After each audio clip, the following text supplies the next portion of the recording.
we'll get to hear from Stove now. Hello, Stove. So, you guys just took down the winners of last. You took down the winners, or the team that pretty much everyone thought was gonna win the stage again. How's it feel? It feels great. My heart is pumping right now. We're all really excited. Of course, they're a really good team. We respect them a lot, but we think we played really good today. Yeah, man, my heart is pounding. That was an exciting series, and I think you guys coming off of what, a 6th place finish last stage, to see you guys now in contention from first. I mean, what was the big change? What was the spark for this? Like the rocket ship upwards of improvement. So last season, well, we can say last stage, our team had some internal issues in terms of who we should play, what roles each person is more comfortable on, and we weren't able to practice our strats fully, and we also didn't scrim much last stage. And this stage, we made 2 switches. We got LSG and WAV. WAV is really good on the roam, just really good fragger. LSG is our in-game leader. He does a really good job, and we started practicing a lot more, and that's frankly I think the biggest difference. Yeah, well, I mean, practice makes perfect, right? I know LSG has been around for a while. I think he and WAV have actually teamed before.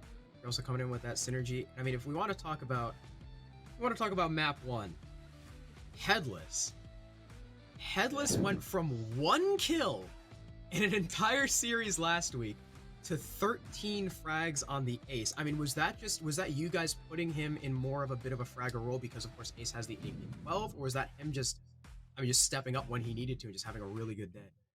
Yeah, I think he definitely had a really good day.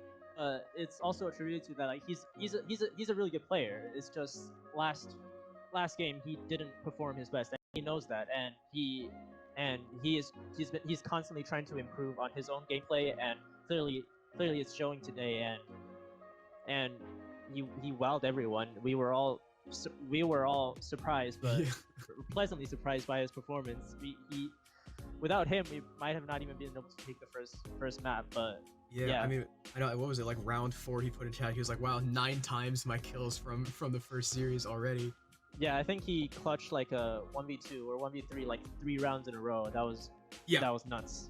Yeah, it was all him. And then on the defense, it was all Default. And in fact, I mean, throughout all 3 maps, Default has been putting up such numbers. I'm pretty sure he's broken double digits every map you guys have played so far. And I mean, because I know he was previously in a starting position, but you guys had to take him off due to 3/5, and now he's kind of like just in the emergency sub to take place for Wick. I mean, has a lot of stuff changed from that, or has he just inherited Wick's roles and just kind of rolled with it? I think both of them, both Wick and Default, are really good flex players, so we put them on the same roles. And this doesn't matter with Wick or with Default.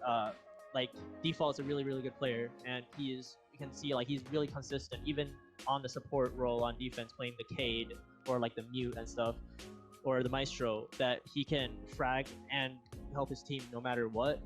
And I don't think it was honestly that difficult to transition to Default over the past 2 weeks because of Wick's situation. And one more thing. So after Orion, you guys have a resounding victory there. What do you think was your biggest problem on Clubhouse? Because Clubhouse, you guys had the lead for a little bit. Unfortunately, you couldn't make it to the 4-2 after to get to OT. What do you think was your biggest shortcoming? We thought Clubhouse was kind of shaky. We did really good on defense. Probably we should have won 5-1 on defense, but it happens. But on attack, we had a lot of man advantages. I think one time we were like 5 versus 2, and the other time it was 5 versus 3, and then we just started all rushing.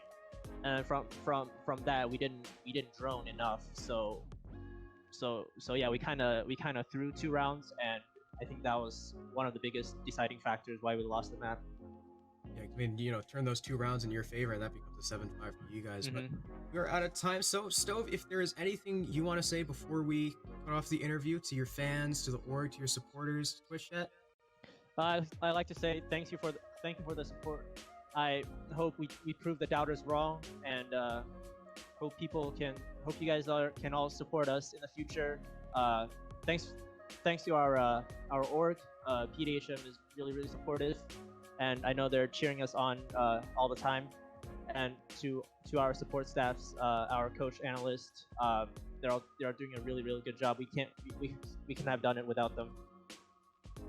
Thank you very much, Stowe, for joining me on the interview. Very wise words, and I can say I'm so happy to see the improvement from you guys. You know, seeing a team kind of down in the dumps in the first stage just have such a resounding success right now is always good to see. So, Stowe, thank you very much, and I definitely look forward to seeing you guys in the final.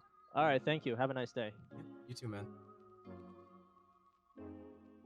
So, all right, yeah, and that was very wonderful to hear that from Stove. I mean, yeah, hearing all of that improvement and how much that they work to just iron things out with the team, get things back into a good spot, and now we're seeing them. I mean, they're in the finals. Yeah, they are in the finals. They have won Group A. I mean, they are sitting on top. We're actually going to throw it to the bracket now so we can take a look at where they've come. Yeah, they've triumphed over Slaughterhouse, they've triumphed over Honor, and now they sit at the top.